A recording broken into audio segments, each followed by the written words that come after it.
So it is Kirk and Smithies closest to us. Holland and Watson alongside, 2x2 of course for the sidecars, not 3x3 as it is with the solos. And watch out for Tim Reeves coming through from 10th. Out go the lights, away we go. Great getaway for Todd Ellis along the pit wall side. Remember, he's fighting with Steve Kershaw for the title this year. Kershaw actually on the grass in the background. Tim Reeves down the outside, going into that very first right-hander, but all the way back, there's Chris Walker ahead of him. So Tim Reeves is going to fight, weave and duck his way through, you can be sure. Ben Holland it is, though, hitting from the front row. The number 60 crew, Ben Holland and Lee Watson, easing past, but on the inside goes Martin Kirk. He's not going to take that one lying down. Oh, I thought there was going to be contact there into the Struben for the first time. There was not. Tim Reeves is right in the mix there. Chris Walker's had a decent start, not quite as good as yesterday, but a decent start. But it's the 58 of Kirk and Smithies holding that lead, which we did not expect. Watch out for Kershaw and Clark trying to make their way through now, but it's Ellis, the first of the teammates. Ben Holland hits the front contact there. Contact as Ellis barges through on Kirk and Smithies. Yeah, Ellis hungry to do this, leading the championship for 25 points now, leading the race, and needs to get it away. These big fat Avon tyres here. You heard at the end of the Superbike race that the track is slippery. It's very, very slick, but these big Avons seem to be doing a good job. There's Benny Stroyer, there is Lewis Blackstock, number 95, but Benny Stroyer up there. Tim Reeves going well, but he's still got a lot of work to do. Look how wide he was. Tim Reeves dropping the sidecar wheel into the gravel trap on the exit of the Dukersloot corner. Somehow holds onto it. And look at Kirk and Smithies go, Bazza. Absolutely superb performance so far from their reverse grid pole position. They lead briefly. They drop down to third position, back a bit into second position. Demoting Hall, there's a bit of smoke there. Is there a bit of body damage perhaps rubbing on the rear wheel? I don't know.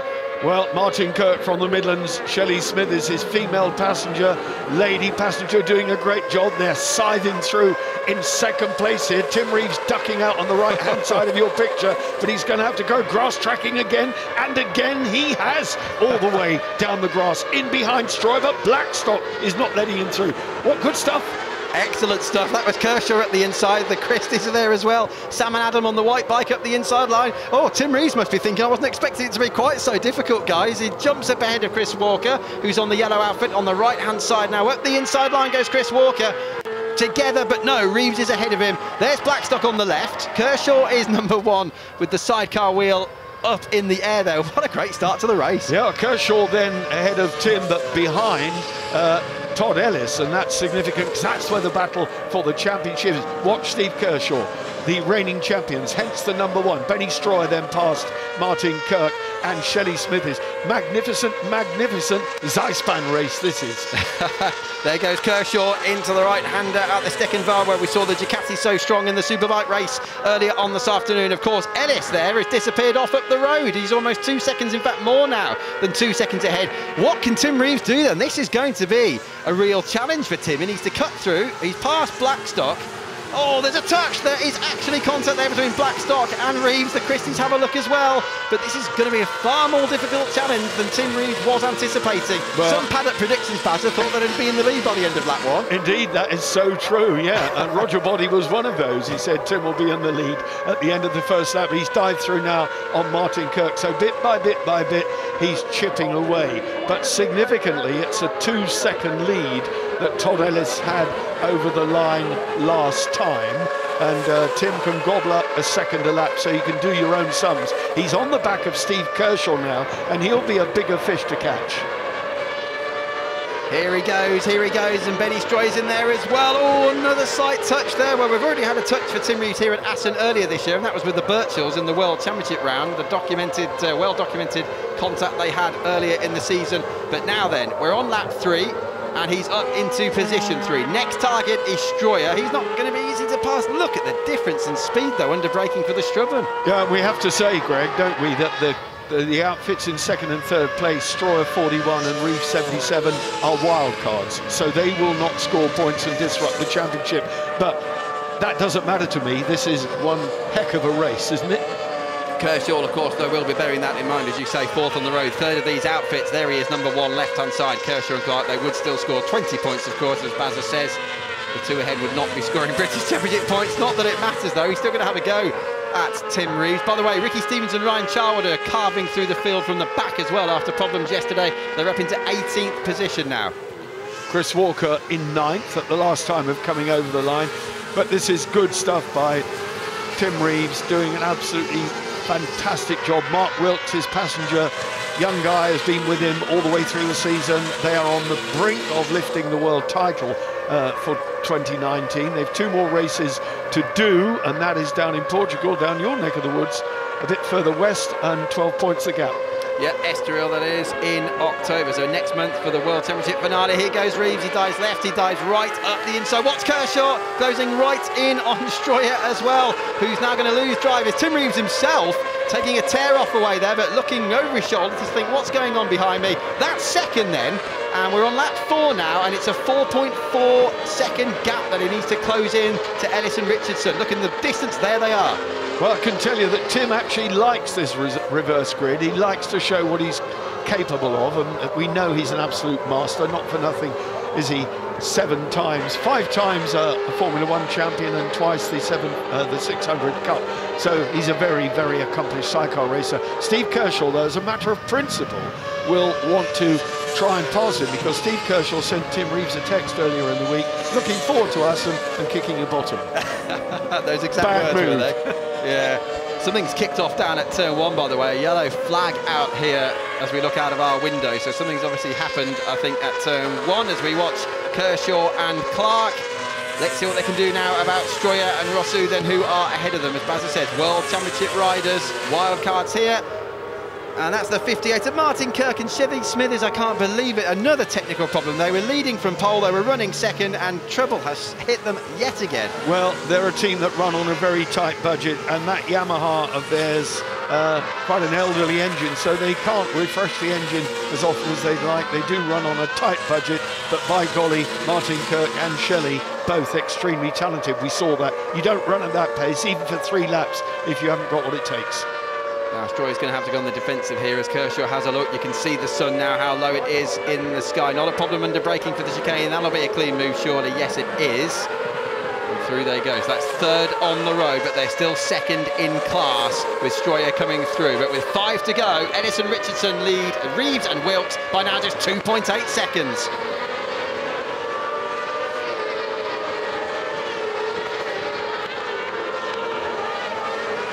Off goes Stroyer, rejoins at turn 1, perhaps a little bit frustrated there that Kershaw's come through. Plenty of runoff though now.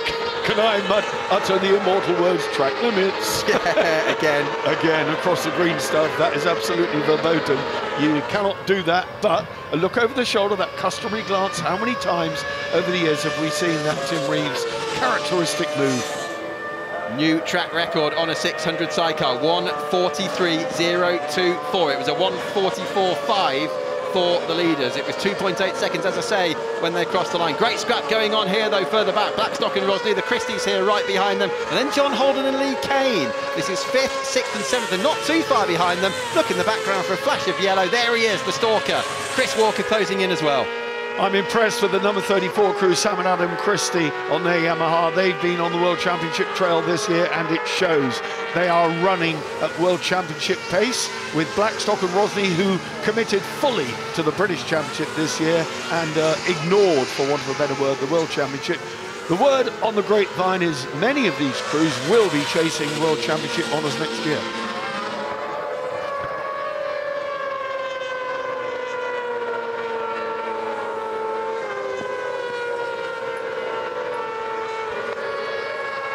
Halfway through this sidecar race at Assen, we are watching 5th, 6th and 7th places as the Christies look at the inside of Lewis Blackstock. That was tight, they just about gave them enough room. And Blackstock's teammate, John Holden, bearing in. So is Chris Walker there in 8th position with Ashley Hawes alongside him on the yellow bike in the background. Great scrap going on here then, 5th, 6th, 7th and 8th. But meantime, 2 consecutive lap records have just gone in for Tim Reeves and Mark Wilkes. They are now just 0.7 of a second behind Todd Ellis and Chaz Richardson for the lead of this race. Chris Walker and Ashley Hawes moved up to 8th after a good ride yesterday, and now they're poised to maybe increase that. Oh, look at this. You've got to talk about this. It's breathless stuff. Reeves on the back of Ellis. Oh, a bit of a moment there as they come through the Ruston Hook at 6 and 7. Is it a matter of when rather than if? Well, I think so. But Ellis is not going to make it easy for Tim Reeves, is he? And we didn't expect it to be the 6th lap of the race until Tim Reeves hit the front. No, we didn't. And that traffic was really busy. That slowed his progress. But you see that lap record banged him in a fantastic time and dragged him up so much closer to Todd Ellis and Charlie Richardson. Championship leaders, and if they finish the way they are, that gap will be 30 points again, because they'll take another 5 out of Steve Kershaw and Stuart Clark. Tim Reeves then, where is it going to be? Looking right, looking left, out of the slipstream. How quick is that? And that's as easy as it is. Can Ellis do anything to respond then? Yes, he can. He's going to look at the inside of the chicane. No, they're going to be sensible. They're thinking about the British Championship title this year. As Barry's already said several times, the guys ahead of them can't take points. Again, though, Tim Reeves, that's at least 3 times, if not 4. And again, looking across to the pit wall, he keeps looking behind him. That's unlike Tim Reeves. Well, he normally does it out of a left-hander. He does it at the bottom of Graham Hill bend at Brands every single lap, a glance over the shoulder to see where everyone is. He is an absolute class act. And Greg, if I can just mention the lap time of Tim, 142.7. The big lap record for 1,000 cc's was held by Ricky Stevens, 141.5. He's only just over a second off the 1,000 cc lap time. And the top speeds are something like 15 miles an hour down. So it's all about corner speed, and you can see it. Oh, there's been a touch there. I can see tyre smoke in the background. Look at the damage on the side of Gary Bryan's outfit. And again, it's going to be Gary Bryan side by side with Brian Gray out of the chicane. Here comes the touch. There's slight touch. There's another one. Oh dear, oh dear. They're all over towards the pit wall side there. Well, what was happening there, it was dragging Gary, and he was trying to steer away from it. And when it broke contact, it lunged across to the right. That was actually a lot more tricky than it looked. Potentially that was nasty, but it was a lot of pressure. You can see it's burned its way through the fiberglass wheel arch. And that's not going to help performance, is it, Bassa?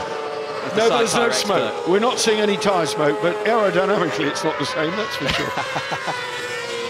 Christie's are pulling away. There's Blackstock and Rosny. Holden and Kane closing in as well now. John Holden at 61, still as quick as ever.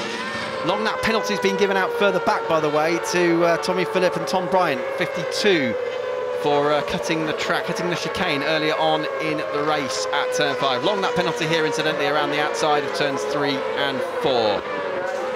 Well, you mentioned Tommy Phillip and Tom Bryant. Yeah, they got the time penalty, but they're in 10th place. This is a young man who's come up from the Dempsey Championship, winning 17 out of 18 races, and he's here in the big league, and he's more than halfway up the order. That is unbelievable for Tommy Phillip. Well, where are they going to be when they've done the long lap penalty, which we'll see in a moment? They're down in 10th place, as you say, at the moment. What it does mean is that Ricky Stevens and Ryan Charwood, who were only 0.3 of a second behind them, will move ahead of them. So I think that's going to be quite close, actually, as they rejoin from their long lap penalty in a moment. Oh, and what's going on there with the 95? Look at the passenger, Paddy Rosny. They're letting their teammates through. John Holden going through as they come out of the Strubben and down the Veenslang, or are they? Look like they were waving them through. I think they are. It was a bit odd that they look as though they're racing now, though. Certainly Lewis Blackstock is giving it his best shot. Whether Paddy knocked himself or there was a problem with the passenger, I don't know, but they seem to be on the pace again now, and these two are in 6th and 7th places respectively, and Chris Walker right behind them, albeit 3 seconds coming into view out of the chicane now in the back of your picture.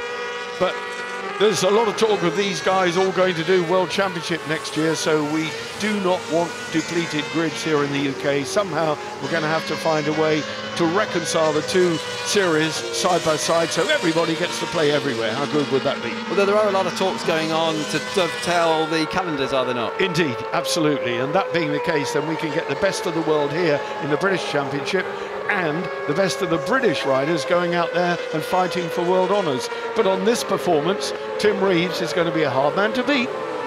Yeah, he certainly is, with his lead now just under 2.5 seconds as he comes through to start the final lap of the race. Here come Blackstock and Rosny, then 4th in the championship at the start of the weekend. 6 podium finishes for them so far this year. John Holden, 5 podium finishes. So a solid year actually for that team. A few technical problems along the way. I remember Holden having to pull out of a podium position at Cadwell Park a couple of rounds ago with a technical problem. I say a couple of rounds ago, meaning a couple of BSB rounds ago, but of course these guys, the sidecar guys and girls, were not competing at Alton Park last time out. Sam and Adam Christie, number 34, I'm impressed with them. They have come on in leaps and bounds in 2019. This World Championship pair, the boys from Lincoln, and these two have done really, really well over the years, and they're lying 5th now behind Stroyer. He won't score, but they will. This man won't score, but he is now 2.4 seconds clear of Todd Ellis and Charlie Richardson on his last lap. Philip and Bryant didn't take the long lap penalty. They had 2 laps to take it there, so I believe they'll be given the time equivalent now of 3 seconds at the end of the race. So they'll have their 3 seconds added to their race time, and that's going to drop them down. In fact, they might get away with it. They might keep their 11th place. Frowns is too far behind in 12th spot. Here come Tim Reeves and Mark Wilkes, though, for the last time into the GT chicane at Assen. Right, left and right, and Reeves completes an Assen double in 2019 and gets the lap record. In fact, he gets 2 of them that he wanted so badly coming into the weekend. Well, he's taken that record away from Ben and Tom Birchall. It sat at 143.6. He's done a 142.7. So almost a clear second out of the lap record. That shows, Greg, just how much these 600 long bikes have progressed in just over 12 months. Yeah, when you think there was a lot of controversy at the time that people didn't want them all to be 600s, but all forgotten now. The Adolf RS Yamaha of Tim Reeves and Mark Wilkes coming through for another glorious win here. But of course it is Ellis and Richardson who are effectively just behind them there, number 6, the winners for the British Championship. They take the 25 points. Kershaw and Clark will take 20 points. And what a great podium for the Christies, therefore. 5th on the road, but 3rd in the British Championship for them. And that's their return to the podium, Barry. Their first podium since they finished 3rd at Brands Hatch way back in June, the 2nd round of the series. So well done to the Christies.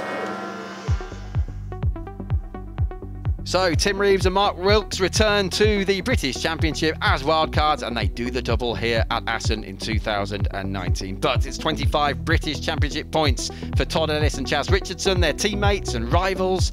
Up there, 2nd in the British race, 3rd on the road. Benny Stroyer's had a really, really good weekend, and well done to Sam and Adam Christie. 5th on the road, but 3rd in class, if you like. So that's their first podium since Brands Hatch, way back towards the start of the season. Chris Walker's day ends in 8th place. I think he knew he probably could have done a little bit more than that. It's Kevin Cable and Kyle Masters completing the overall top 15.